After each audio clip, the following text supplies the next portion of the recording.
Senator Coons. Thank you, Senator Van Hollen. Senator Romney, thank you to all of our nominees. Ms. O'Donnell, if I might just follow up with the line of questioning that Senator Romney was just on.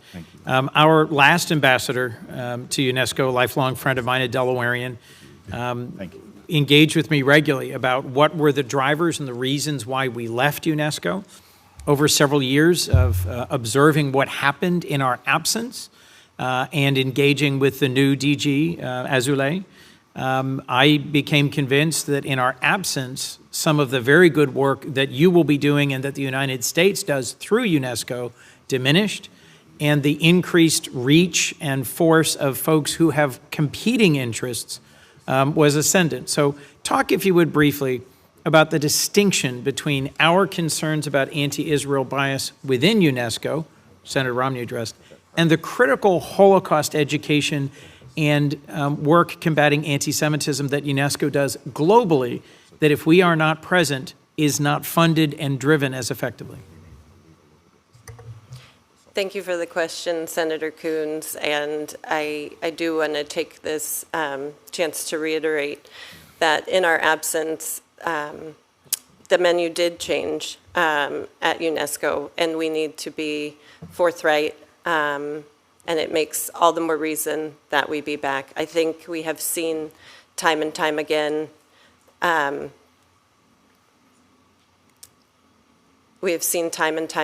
need, what happens when the U.S. is absent from the forum.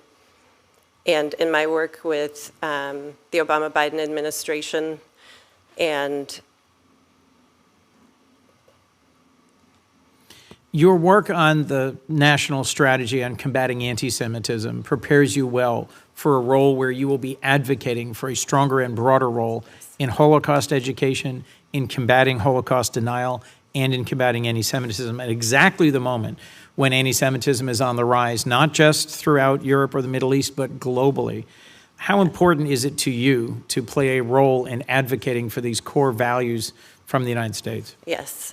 I sit here today proud to be an American, and the incredible opportunity and the need to continue to advance those goals. I have been a part, as you said, in my work with the second gentleman, Douglas Emhoff, and prior, I have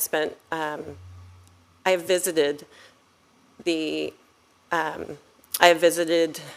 communities that have been hit by the scourge and felt the worst impact of what anti-Semitism can bring, and sat with those families and been with them. And I know that with the work of our partnerships with allies and like-minded partners, we will be able to bring more opportunity to.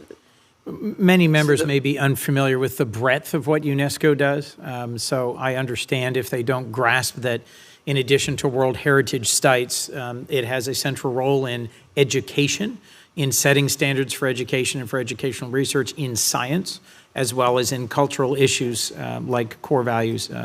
I look forward to supporting your nomination. I'm grateful for your willingness to step forward and serve. It will not be easy, but there are several UN entities from which we withdrew, and in our absence, the PRC and others with interests antithetical to ours have advanced. Thank you, Senator. Mr. Plitt, if I might briefly, as Assistant Administrator responsible for the Middle East, you'll have a central role in ensuring not just that we deliver critical humanitarian assistance to the ongoing humanitarian crisis in Gaza and in other countries throughout the region, like Lebanon and Jordan and Egypt, but developing, helping these communities and nations develop outside of the current or after the current crisis.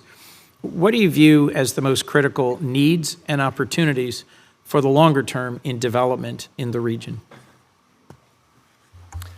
Thank you, Senator Coons. I think for a long time, one of the biggest problems in the region has been in the realm of governance. Freedom House still, in their latest Freedom Index, shows the Middle East region, Middle East North Africa region, as the least free in the world, and a lot of that has to do with governance. So we are increasing our investments in civil society to try to hold governments accountable. And in certain key countries where we have a good cooperation with the government, we work on anti-corruption measures to address the issues of governance.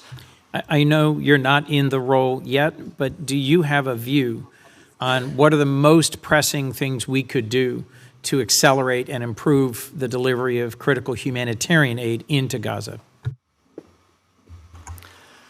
Yes, as you know, Special Envoy Satterfield is in the lead on this, and one of his deputies is our very own from USAID, and we are working on a multi-pronged approach to address the inefficiencies that currently exist, working closely with Israel and the government of Egypt, looking at things like opening up more corridors of assistance to get into Gaza, to increase the efficiencies of the inspection regimes at Nitzana and at Kerem Shalom, looking at what we can do to grow the volume of assistance that we're bringing in through a budding humanitarian hub in Jordan, and eventually, and what we need to press hard for, is commercial access, because humanitarian assistance alone cannot maintain 2.2 million people living at a reasonable standard.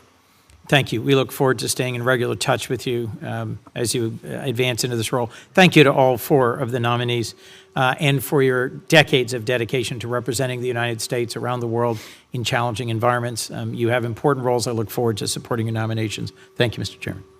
Thank you, Senator Coons. Senator Ricketts.